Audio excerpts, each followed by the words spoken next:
आपल्या तमाम उपस्थितांची दिलगिरी नव्हे तर माफी मागू इच्छितो। 6 दिवसापासूनचा दौरा कफ झालाय, छाती दाटून आली म्हणून सकाळ थोडी उशिरा सुरू झाली। प्रवासाचा अंदाज चुकला आणि मी आपल्यापर्यंत कमाल 2 तास उशिरा पोहोचलो, त्याबद्दल दिलगिरी व्यक्त करतो।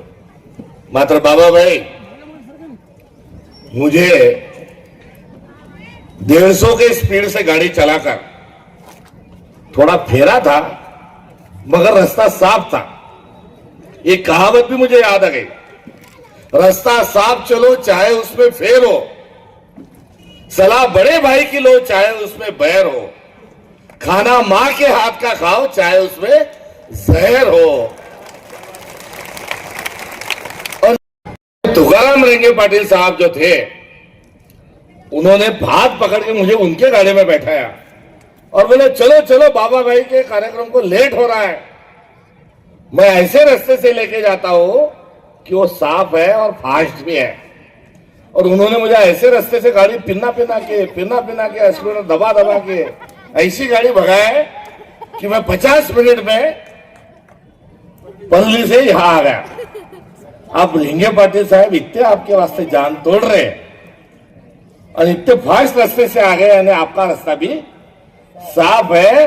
सलाह बड़े भाई की लो और आप उनके सलाह से जो चल रहे हैं, उसके लिए मुबारकबाद मैं आपको पेश करता हूं। बाबा भाई जब कांग्रेस पार्टी में आए, तिलक भवन का पूरा मैदान जो है वो आप लोगों के जुनून से, हुजूम से भर गया। तो मैंने एक बात कही थी कि बाबा भाई ये कांग्रेस की जान है, बाबा जानी जानी नहीं तो हमारे भी जानी है। और आज 4 कदम आगे बढ़ के मैं बताता हूं कि वो आपके पाथरी की नहीं, परभनी की नहीं, मराठवाड़ा की नहीं तो कांग्रेस की आन बान और शान है। और उनकी सलामती के वास्ते आप सब लोगों को दुआ की दरखास्त करने के लिए मैं यहां पर मौजूद हूं, क्योंकि टाइम बहुत खराब है। हवाएं जो है वो गलत दिशा में लेके जाने की कोशिश चल रही है, और ऐसी कोशिशों में नफरत, एक दूसरे का बेतना, एक दूसरे के जान के प्यासे बनकर आज कुछ फिरका परस्त ताकतों ने गर्म हवाएं हमारे देश में बढ़ा दी है। और आज इन हवाओं के साथ संघर्ष करते हुए, इन हवाओं के खिलाफ लड़ाई लड़ते हुए कांग्रेस पार्टी ये सेकुलरिज्म की, सबको साथ लेके चलने की, छत्रपति शिवाजी महाराज, डॉक्टर बाबा साहब अम्बेडकर, शाहू महाराज, महात्मा ज्योतिबा फुले, ये शिव शाहू फुले अम्बेडकर की लड़ाई ये आज कांग्रेस पार्टी की जानब से लड़ी जा रही है। और इसमें हमारा नेता कौन है? तो मेरे कोशिशों को सहारो मेरे हमराह चलो, मेरे कोशिशों को सहारो मेरे हमराह चलो। मैंने एक शम्मा जलाई है तूफानों के खिलाफ। ये राहुल गांधी का किरदार जो है हमारा नेता है। आज राहुल गांधी एकलौती हमारी आस है, एकलौती हमारी उमंग है, और एकलौता राजनीतिक भरोसामंद एक आदमी हमारे राष्ट्रीय स्तर पर है कि जिसको देख कर हम सेकुलरिज्म की लड़ाई बेशक लड़ सकते हैं।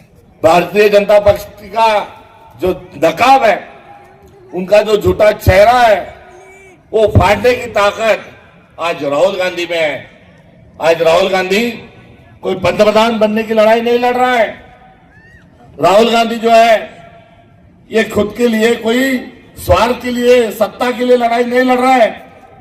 राहुल गांधी जो लड़ाई लड़ रहे हैं वो विचारधारा की लड़ाई, ये विचार की लड़ाई है, और आम आदमी की लड़ाई आज राहुल गांधी लड़ रहे हैं। और खास आदमी जो है, करू का स्टॉप, जे टाळूवरचं लोणी खाणारे जे लोक आहेत, तुमच्या आपल्या गोरगरिबांच्या खिशातले पैसे काढणारे जे लोक आहेत, ये भारतीय जनता पार्टी के लोक आहेत। कोंबडं कापलं, कोंबड्याचं जेवण असलं तर आपण म्हणतो आजाव आज मुर्गा पार्टी है। बकरे को हलाल करके बकरे की पार्टी रही तो चलो बोले आ जाओ, आज मटन पार्टी है। हमारे उधर मिर्चा की भाजी रहती, बोले आओ आज मिर्चा की भाजी की पार्टी है, आज बैगन की पार्टी है, आज शेव भाजी की पार्टी है। शेव से जो बनती है वो शेव भाजी की पार्टी रहती है, मगर गरीब को लुबाड़ कर, गरीब को फंसा कर, गरीब के गर्दन पे छुरी चलाकर जो पार्टी खड़ी हुई है उसका नाम है भारतीय जनता पार्टी। ये आम किसानों के हक जो है वो छीन रहा है। सोयाबीन का दाम क्या है तुम्हारे इधर? 4,000 रुपए। कपास क्या भाव बेचे जा रही? 5 से उगड़ा गुड़का मारते मारते अभी 7 पे आ गई। और 7 पे नहीं, ये तो हाल भी आगे चले जाती। मगर जाने वाले अगस्त महीने में एक फैसला होता है केंद्र सरकार का कि विदेश से जो भी कपास आ रहा है उस पर आयात शुल्क माफ कर देते हैं। यदि मोदी वो आयात शुल्क माफ नहीं करता तो कपास 15,000 रुपए तक चले जाता। आज सोयाबीन का तेल क्या भाव है? 170, 180, 160 और सोयाबीन 4,000। डीओसी है वो 65 रुपए पे जा रही है, सोयाबीन 4,000। तुअर का वो हाल, उड़ीद का, मूंग का, हर फसल का वो दाम का हाल। इसका कारण क्या है? यदि सोयाबीन का तेल 180 रुपए में बेचा जा रहा है तो हमें सोयाबीन का दाम मिलना चाहिए 10,000 रुपए, मगर मिल रहा है 4,000 रुपए। मेरा सीधा चैलेंज है कि बीच में 6,000 के बाहर खाने वाले कौन है, इसका नाम देश जानना चाहता है। पेट्रोल का भाव क्या है? 100 रुपए के ऊपर। डीजल का भाव क्या है? क्या है डीजल का भाव? डीजल का भाव भी ऊपर।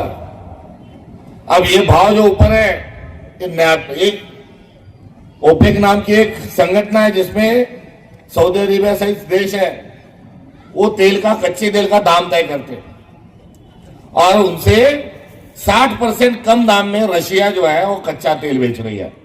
और हमारे मोदी साहब जो है वो रशिया से तेल ले रहे हैं सस्ते 60% कम दाम में और बेच रहे हैं 60 रुपए, 60% यानी 60 रुपए महंगाई की दर से। अब रशिया से तेल लेने की इजाजत किसको है? तो नायरा नाम की एक कंपनी है, वो नायरा और रिलायंस इनको सस्ते में तेल लेने की उन्होंने परवानगी दी है और वो महंगा तेल बेच रहे हैं। तात्पर्य क्या है? तो तात्पर्य यह है कि जो अमीर आदमी है, जो खास आदमी है, जो राष्ट्रीय सेठ बने हुए हैं, आज उनके ऊपर बद जो है सहूलत ऊपर बौछार सहूलतों का चल रहा है। और अमीर आदमी को अमीर बनाने का काम और गरीब आदमी को गरीब बनाने का काम ये भारतीय जनता पार्टी ये काम कर रही है। और अडानी और अंबानी इनको ही सारे जो है, इनको ही सारे सवलती। आमच्या बिचाऱ्या बाया केवायसीच्या लाईनीत उभ्या राहू आता काटाळल्या। सकाळी भाकरी टाकून चालली म्हणून राहिली की आत्ता इथे केवायसी करून, पण तिचा काही केवायसीत नंबर। सकाळची जाती संध्याकाळ घेते तर म्हणते नाही जमलं नाही, आज सर्व्हर डाऊन होतं। बरोबर सांगू राहिलो का? केवायसीची लाईनीत उभं राहू आपण परेशान आणि तिकडून अडाणी अंबानीचा पोरगा येतो टाटा करत करत करत करोडो रुपये खिशात घालून चालला जातो। आपल्याला आपल्या पोरांना रोजगार नाही, आपल्या शेतकऱ्यांना शेतमालाचा भाव नाही, आज कोणची सवलत ही मिळायचं नाव घेत नाही, घरकुलाचे पैसे भी भेटून राहिले, प्यायले पाणी भी भेटून राहिलं। हे सर्व करता करविता कोण आहे? तो भारतीय जनता पक्ष सर्व करता करविता है। बड़े मियां तो बड़े मियां, छोटे मियां सुभान अल्लाह। भाई और बहनों, आज रात के बाद 1000 की नोट 1000 की नहीं रहेंगी। काला धन वापस आ जाएगा। काला धन आए कि खपाखप टकाटक तुम्हारे खाते में 15-15 लाख डाल देंगे। ना 15 लाख खाते में आए, ना आतंकवाद कम हुआ, पाकिस्तान से आते हुए के आते आतंकवादी आते 300 किलोमीटर आते, चुन चुन के हमारे भारतीयों को मारते, 300 किलोमीटर वापस चले जाते, मगर वो पकड़े नहीं जाते। पुलवामा में बॉम्ब स्फोट होता, 40 जवान शहीद होते, मगर आतंकवादी पकड़े नहीं जाते। लाल किले के सामने बॉम्ब ब्लास्ट होता, आज तक झंबल झुंबल कर रहे किसने बॉम्ब ब्लास्ट किया मालूम नहीं। अब ये जो जुमलेबाज है, उस जुमलेबाज ने बोला था कि हर साल 2 करोड़ लोगों को रोजगार देंगे, मगर 2 करोड़ लोगों को भी रोजगार नहीं मिला। फसल की दाम बढ़ाएंगे, नहीं मिला। हर घर नल, नल को जल, ना नल आया ना जल आया, केवल भ्रष्टाचार का धुआं फेंकने वाले ये सारे लोग हैं। और सबसे बड़ा भ्रष्टाचार यदि कहीं हो रहा है तो महाराष्ट्र में हो रहा है, और इसका कर्ता करविता दूसरा तीसरा कोई नहीं। तो महाराष्ट्र का जो मुख्यमंत्री है, जिसको मराठवाड़ा की भाषा में बोलते हैं आका, ये तो चेप कतरे हैं बाजू बाजू के तुम्हारे भीड़ भीड़ में जो घूम रहे हो, मगर बड़ा आका जो है वो कौन है? तो देवेंद्र फडणवीस आका है। सुरेश राव आप बोलते नार्को टेस्ट करो, नार्को टेस्ट करो, आपने बोले कि दूसरे बोलते इसकी काय कर रहे, उसकी भी करो। अरे भाई दोनों की करो कि मत करो, मगर सबसे बड़ी नार्को टेस्ट किसी करने को होना तो जिसने मराठा विरुद्ध ओबीसी की लड़ाई लड़ाई, जिसने ओबीसी विरुद्ध विजेएनटी की लड़ाई लड़ाई, जिसने विजेएनटी विरुद्ध आदिवासी की लड़ाई लड़ाई, जिसने हिंदू विरुद्ध मुसलमान की लड़ाई लड़ी, ये सबसे बड़ा डाकू, सबसे बड़ा आका और सबसे बड़ा दरिंदा यदि कोई होगा तो महाराष्ट्र का मुख्यमंत्री देवेंद्र फडणवीस है। और इस देवेंद्र फडणवीस की नार्को टेस्ट यदि होती है तो दूध का दूध और पानी का पानी हो जाएगा। इस महाराष्ट्र को जलाने के लिए, इस महाराष्ट्र में नफरत फैलाने का काम ये भारतीय जनता पार्टी कर रही है। आप भारतीय जनता पार्टी जो है ये आप उनके जो मित्र पक्ष है अब उनका गला घोटने के लिए निकली आहे। माझ्या आजानं मला सांगितलं होतं की बाबू सगळं काही करजो, मात्र चड्डीवाले जे आहेत ना आरएसएस वाले, यांच्यापासून जरा सांभाळून राहतो, हे कधी केसांना गळा कापतील समजू देणार नाही। आता अजित पवार भी त्या चक्कीत चालले, एकनाथ शिंदे भी तिकडेच चालले।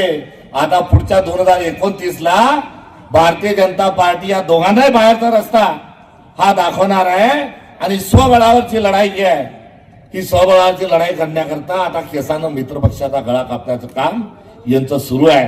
त्यामुळे पुण्यातली जमीन कशी लुटली, कोणी लुटली तुमच्या पुढे आहे। समृद्धी महामार्गातून कसा भ्रष्टाचार झाला 20,000 कोटीचा तो तुम्हाला माहिती आहे। शक्ती महापीठ चाललो ते तुम्हाला माहिती आहे। रेशनचा तांदूळ गेला, रेशनचा गहू गेला, शाळेत पोरांना ऍडमिशन भेटून राहिल्या, खटाखट शाळा बंद होऊन राहिल्या, आणि आपल्या गरीबाचं मरण हेच भारतीय जनता पक्षाचं धोरण। म्हणून एकीकडे भ्रष्टाचार आहे आणि दुसरीकडे जातीवादाच्या धर्माच्या नावाने आपल्या तोंडात आफूची गोळी टाकली आहे की तुम्ही जात जात जात धर्म धर्म धर्म करा, आम्ही तुमच्या कत्ली करू। हे भारतीय जनता पक्षाचं असणारं जे धोरण आहे, या धोरणाचा धिक्कार आपल्याला केला पाहिजे। वारे माप पैसा यांनी घालला आणि आता पैसा खाऊन ते निवडणुकीला उतरले आहेत। आणि निवडणुकीत त्यांचं तंत्र काय? पैसा फेक, तमाशा देख। म्हणून आता आपला स्वाभिमान विकत घ्यायला चालले। हमारा शेर बाबा जानी भाई, इनको घेरने का प्रयास हो रहा है, मगर ये भी जो है खुददार आदमी है, झुकेगा नहीं साला। और बाबा भाई ने भी बोला कि सरफरोशी की तमन्ना अब हमारे दिल में है, देखना है जोर कितना बाजुए कातिल में है। हलाल और हराम का फर्क समझते हुए मैं आप लोगों से भी सवाल पूछता हूं, हरामजादों के साथ जाना है कि संविधान वालों के साथ जाना है? और हम संविधान वाले थे, हैं और रहेंगे। और आज हम हमारा हक मांगने के लिए श्रद्धा और सबूरी का पैगाम देने वाले साईं बाबा के इस धरती पे आज हम मौजूद हैं। तारीख गवाह है, बेईमान मरता है तो कोई आता नहीं। एक गांव में एक जज साहब का कुत्ता मर गया, तो मातम मनाने के लिए शोक सभा में पूरा गांव आ गया। कुछ सालों के बाद जज साहब चल बसे और उनकी मौत में और उनके मातम मनाने के लिए 4 लोग भी नहीं आए। मेरा इशारा किधर है जरा समझ लो। आज मैं बहुत घूमने वाले जो कुछ एटम है वो बाजार में आ गए अभी, और वो अपने आप को खुदा से भी बड़ा समझने लग गए। और उनको जो शक्ति मिल रही है वो कहां से मिल रही है? भारतीय जनता पार्टी से। भारतीय जनता पार्टी के एक राष्ट्रीय अध्यक्ष थे, उन्होंने बोला पैसा खुदा तो नहीं मगर खुदा से कम भी नहीं। ये उनकी औलाद कुछ आके टपकी हुई है और विकत लेने की बात कर रही है। उनके पास बहुत हराम का पैसा है, दलाली का पैसा है, इधर उधर के जिले में से आए हुआ भी पैसा है। 50 खोके एकदम ओके का भी पैसा उनके पास जमा है। पैसा कौन सी पार्टी का, खर्च कौन सी पार्टी कर रही? अरे कुछ गैरत तो रखो सालो। मैं जो गाली थी वो गाली नहीं थी, वो एक प्यार से दिया हुआ एक शब्द था, क्योंकि मैं विदर्भ का आदमी हूं। और ये आजादी इनको मंजूर नहीं, इनको गुलामी चाहिए, लोकतंत्र का तंत्र इनको नहीं चाहिए, इनको तानाशाही चाहिए। और भारताचं जे संविधान बाबासाहेबांनी लिहून ठेवलं, त्या भारताच्या संविधानाला साकार करण्याच्या आधी काँग्रेसनी जी लढाई लढली आणि महात्मा गांधींनी इंग्रजांना सांगितलं की आमचा देश आम्ही to the people, by the people, for the people, लोकांसाठी, लोकांकरिता चालवलेली एक महाशक्ती म्हणून आम्ही काम करू, हे आमचं स्वप्न आहे। मात्र भाजप त्यांच्या मित्र पक्षांच्या माध्यमातून बंद पडेल घड्या आणि उधार आणेल धनुष्यबाणाच्या भरोश्यावर आता लोकशाहीला डोळे दाखवून राहिली आणि जनतेला म्हणून राहिली की नाच मेरी बुलबुल की पैसा मिलेगा। आणि या अशा विचित्र आणि विकृत लोकांना धडा शिकवल्याशिवाय इथली जनता राहणार नाही, हा विश्वास आपल्या सगळ्यांच्या माध्यमातून या ठिकाणी बाळगतो। आणि आता परिवर्तन आपल्याला करायचं आहे, बदल आपल्याला करायचा आहे। एकापेक्षा एक विचित्र, एकापेक्षा एक भ्रष्ट अशी लोक आता सध्या सरकारमध्ये बसलेली आहेत। यांना खाली खेचण्याची वेळ आलेली आहे। आणि सारे जहां से अच्छा हिंदू सीता हमारा, हम बुलबुले हैं उसके, ओ गुलसीता हमारा। आपण सर्वजण हातात हात घालून भावासारखं आपल्याला सर्वांना गुण्या गोविंदाने आणि आनंदाने आपल्याला राहायचंय। आणि सरकारमधले जे दरिंदे आहेत त्यांना खाली खेचायचं आहे आणि शांततेचे, सद्भावनेचे जे परिंदे आहेत यांचं राज्य आपल्याला आपल्या महाराष्ट्रात, मराठवाड्यात, बरबडीत आणि पाथरीत आणायचंय। सरकारच्या बद्दल एवढंच म्हणेल, सरकार कसं काम करताय, एकापेक्षा एक नमुनेबाज मंत्री बघा। वाशिम मध्ये आपल्या बाजूला कृषी मंत्री आले आणि म्हणे 1 रुपयानं भिकारी भी घेत नाही, आम्ही योजना देतो 1 रुपया। एक मंत्री गेला तिथं नाशिकला शेतकऱ्याच्या बांधावर आणि म्हणाला की अरे कर्जमाफी मिळतात, पैसे शासनाचे लुटता आणि लेखीबाईचे लग्न करतात। हा बाजूचा तुमच्या परळीचा जो आका होता, वरच्या आकाचा जॅकेट मधला गडी, ज्याचा राजीनामा झाला, त्यानं काय काय केलं ते तुम्हीच पहा। एक मंत्री तो विधानसभेत बसतो आणि एक्का तिरी रमी खेळतो। केंद्रातल्या तर 2 मंत्र्याच्या वर 3ऱ्या मंत्र्याचं बी नाव आपल्याला माहित नाही। ही आजची परिस्थिती जी आहे ती अशी आहे की बर्बाद गुलिस्ता के लिए, बर्बाद गुलिस्ता के लिए बस एक ही उल्लू काफी है, या हर शाख पे उल्लू बैठा है, अंजाम गुलिस्ता क्या होगा। 84 85 86 2-4 महीने ऐसा सुना, अभी गाड़ी में आते हुए बापू ने मुझे बताया कि 2-4 उल्लू तो पाथरी तक पहुंच गए, सजे की गलत है। अब 2-4 उल्लू यदि यहां भी पहुंच गए होंगे तो अंजाम पाथरी क्या होगा, ये सवाल मैं आप सब लोगों के चिंतन के लिए आज छोड़ के जा रहा हूं। अंत में ज्यादा लंबी बात न करते हुए, क्योंकि ये लड़ाई जो है ये विचारों की लड़ाई है। हमारे बुजुर्गों ने जो देश हमारे साथ दिया, हमारे पास दिया, आज उसको बचाने की ये लड़ाई है। बाबा जानी के खिलाफ इतने लोग क्यों है? तो ना जाने कितने दिल सुलग उठेंगे हसद की आग में, यदि हवा के रूबरू मेरा चिराग जल गया। आज इतनी गर्म हवा बहते हुए भी आपने आपका नेतृत्व, आपका स्वाभिमान बाबा भाई और कांग्रेस पार्टी की जानिब से जो बचा के रखा है, इसलिए खुलूस में दो चार जो लोग बातें कर रहे हैं उनका खुलूस भी समझने जैसा है। मगर आज सर सलामत तो ये लड़ाई है, और फिरका परस्त ताकत के खिलाफ लड़ने वाला एक ही पार्टी है जिसका नाम है भारतीय राष्ट्रीय कांग्रेस। बाकी के जो कच्चे बच्चे हैं, ये ए टीम, बी टीम, सी टीम ऐसे घेरने का प्रयास कर रहे हैं, मगर आप सब लोगों को हक अदा करना है। तुम्हाला सगळ्यांना लोकशाहीची हान आहे की आपल्याला खऱ्याला खरं म्हणायचंय, चांगल्याला चांगलं म्हणायचंय आणि चांगलं पण जोपासायचंय। यापेक्षा अधिक बोलत नाही, क्योंकि समझने वाले को इशारा काफी है, और ये इशारा नाही तर सगळं संविधान आपल्या सगळ्यांच्या साक्षीनं या ठिकाणी समोर सोडलंय।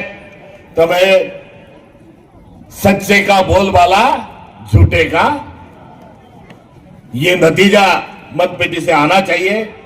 ये गुजारिश यहां पर करता हूं, बाबा भाई ने यहां पर उनकी दूसरी जनरेशन को वारिसदार यहां देकर उन्होंने जो फैसला लिया है उसके लिए भी शुक्रिया अदा करता हूं कि आप आने वाली पीढ़ी को, आने वाली नस्ल को उन्होंने ये जिम्मेदारी दी है, हाथ में मशाल दी है और कहा है कि रोशनी हर किसी को मिले, चंद घरानों को नहीं। मशाले लेके उठे हो तो कसम ये भी खाओ, हम चरागों को जलाएंगे, मकानों के नहीं। और ये कहते हुए उन्होंने पुढच्या पिढीला जे नेतृत्व सोपवलंय त्याबद्दल त्यांचं अभिनंदन करतो। आणि आता बाबाभाई, तुम्ही महाराष्ट्रातल्या समाजाला मार्गदर्शन करण्याची जबाबदारी घ्या। आमच्या मंचावरील आदरणीय माझ्या सहकाऱ्यांनी, माझ्या आप्तांनी, माझ्या पदाधिकाऱ्यांनी म्हटलं की आले आले हिंदीत कोण बोलू राहिला, तर बाबाबाई जर एवढ्या अस्खलित मराठीत बोलू शकतात तर मग हर्षवर्धन सपकाळ नावाच्या माणसाने अस्खलित उर्दूत का बोलू नये? कारण विविधता में एकता ही भारत की विशेषता है। दिवाली में है वली, दिवाली में है वली, रमजान में है राम, कहा इस देश में अलग अलग है हिंदू और मुसलमान। मतांची तुंबडी भरण्याकरता समाजामध्ये भांडण लावून मतांचं राजकारण करणाऱ्या या चोरांना आपण वेळीच ओळखावं, त्यांना बाजूला करावं आणि पातळीमध्ये मला पंजाच्या निशाणीवर संपूर्ण नगरपालिका ही आणून द्यावी। उशक्काल होता होता काळ रात्र झाली, अरे पुन्हा आयुष्याच्या पेटवा मशाली ही भूमिका घेऊन आपण सर्वजण पुढे जाऊया। आणि अंधार फार झाला, पंक्ती जपून ठेवा, ही विनंती करताना काळ जवळ आलेला आहे। मोदी पण घरी चालले, फडणवीसही घरी चालले आणि येणारा काळ आपला काळ आहे। ज्या माणसानं साईबाबाचा श्रद्धा सबुरी, उसके यहां देर है अंधेर नहीं हे सांगत असताना पाथरीची ओळख ही महाराष्ट्राला नाही, भारताला नाही तर जगाला करून दिली। विकास निधी आणला, पाथरी गावात विकासाची कामं केली, त्यांना आता आपल्याला धन्यवादाची पावती द्यायची आहे। राहिलेले जे काम आहे त्याची जबाबदारी महाराष्ट्र प्रदेश काँग्रेस कमिटीची आहे। मात्र यावेळेस त्यांचा विजय हा त्यांचा विजय नसून हा पाथरीकरांचा विजय आहे, विचारांचा विजय आहे आणि त्या विचाराला आपण सर्वांनी साथ घ्याला ही अपेक्षा आपल्या सगळ्यांकडून व्यक्त करतो. त्यांना तथा नगराध्यक्ष पदाचे उमेदवार तथा सर्व प्रकारातल्या सर्व पंजांना आपण विजयी करा ही साकडं साईबाबांना आपल्या सगळ्या विजयांसाठी घालतो आणि त्यासाठी आपण सर्वांनी प्रयत्न करा हे आव्हान करतो आणि थांबतो. धन्यवाद.